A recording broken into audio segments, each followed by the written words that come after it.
स्वागत है आपका शर्मा कोचिंग क्लासेस में। एनटीपीसी की क्लास चालू हो रही है आपसे, है ना।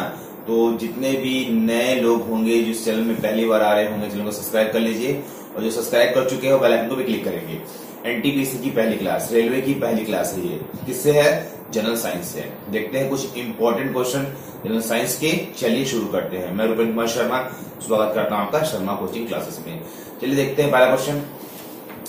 गुरुत्वाकर्षण के नियम की खोज किसने की थी? गुरुत्वाकर्षण के नियम की खोज किसने की थी? बहुत इंपॉर्टेंट क्वेश्चन है। मतलब क्वेश्चन उतना हार्ड नहीं है, पर ये क्वेश्चन आपको पता होना चाहिए। किसी के भी सेट में सरल और कठिन दोनों क्वेश्चन आ सकता है, ये क्वेश्चन आपको पता होना चाहिए।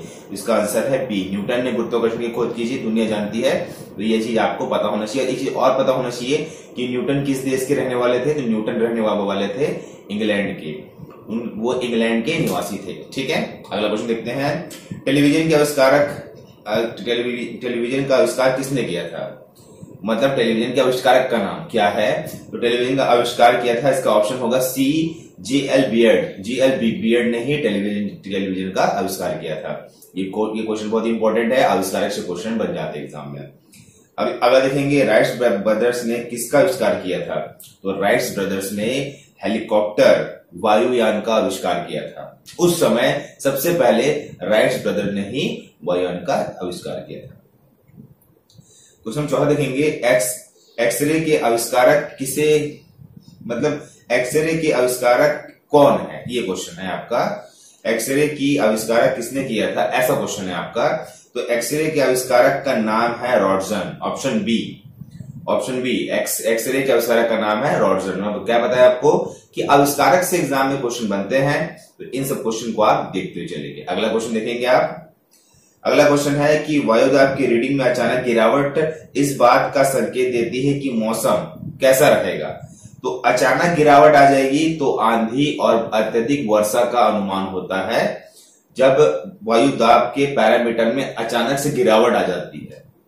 तो ये क्वेश्चन तो एग्जाम में मैक्सिमम टाइम देखा गया है, तो इस क्वेश्चन को आप देखते चलेंगे। ठीक है, अगला क्वेश्चन देखेंगे।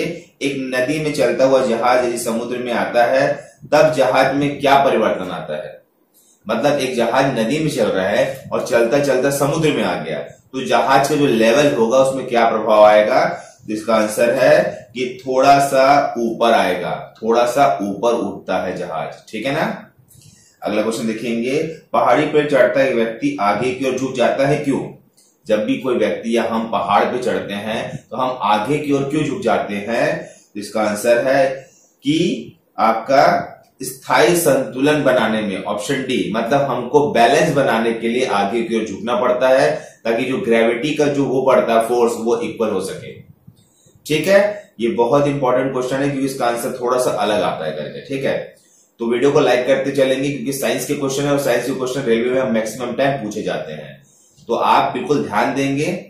और कुछ भी अगर आपको लगता है कि किस टॉपिक पे वीडियो बनाना चाहिए, तो कमेंट बॉक्स पे कमेंट करके मुझे बताएंगे, सर इस टॉपिक पे भी हमको वीडियो चाहिए। ठीक है, अगला क्वेश्चन देखेंगे कि पृथ्वी के गुरुत्वाकर्षण का कितना भाग चंद्रमा के सबसे नजदीक है? तो पृथ्वी के गुरुत्वाकर्षण का कितना भाग चंद्रमा के सबसे नजदीक है? तो 1/6। 1/6 ये लॉजिकल और मान से रिलेटेड क्वेश्चन है, मतलब एक वैल्यू है, तो इस चीज को आपको याद रखना पड़ेगा। 1/6। अगला, सूर्य के प्रकाश को धरती की सतह पर पहुंचने में लगने वाले समय को कितना समय लगता है? तो लगता है 8.5 मिनट, मतलब 8.3 मिनट लगता है वो। ठीक है ना।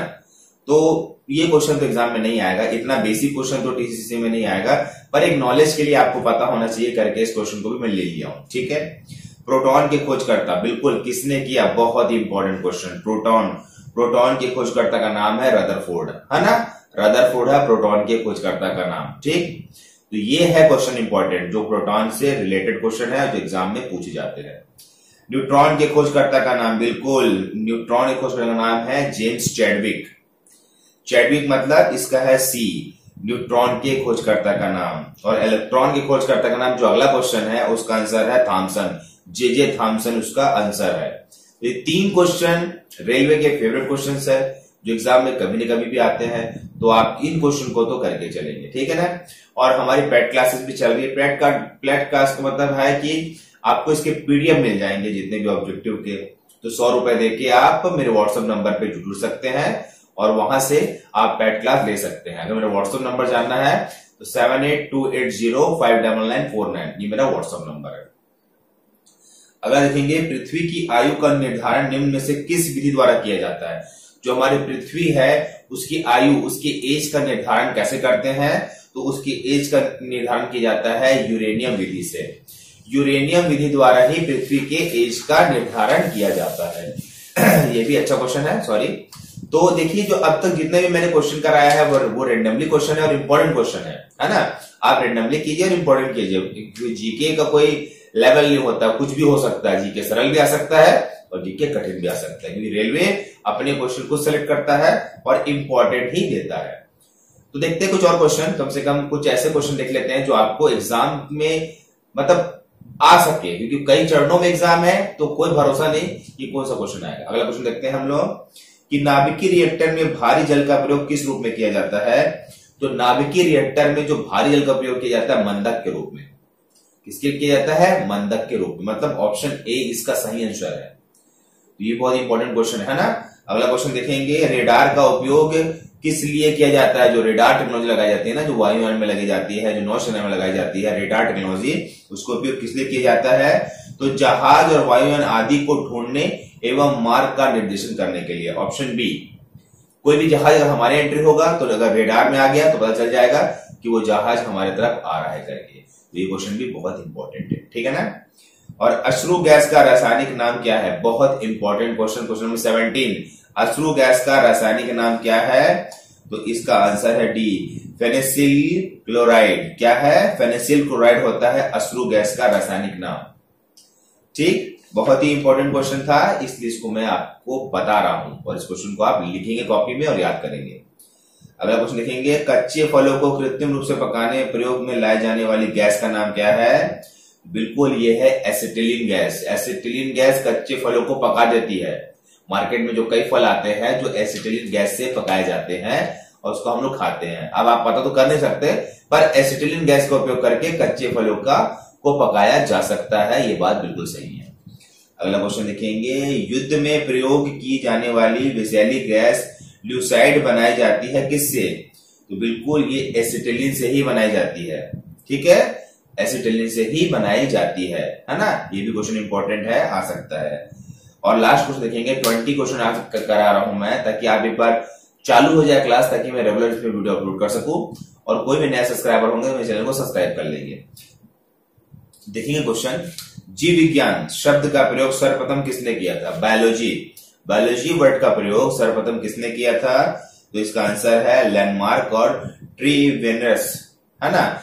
ऐसे इसका आंसर लैंडमार्क ही लिया जाता है, तो आप लैंडमार्क ही याद रखिए, है ना। ऑप्शन डी इसका आंसर है, करेक्ट आंसर है ऑप्शन डी।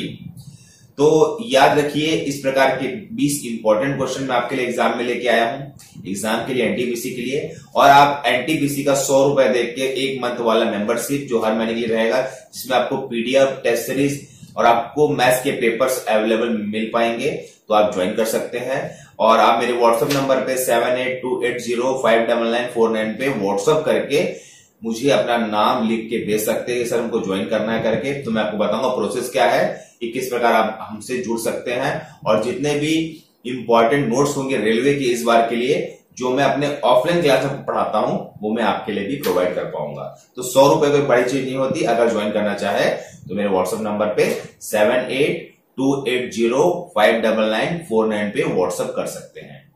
तो आज के लिए इतना काफी होगा। धन्यवाद, थैंक यू।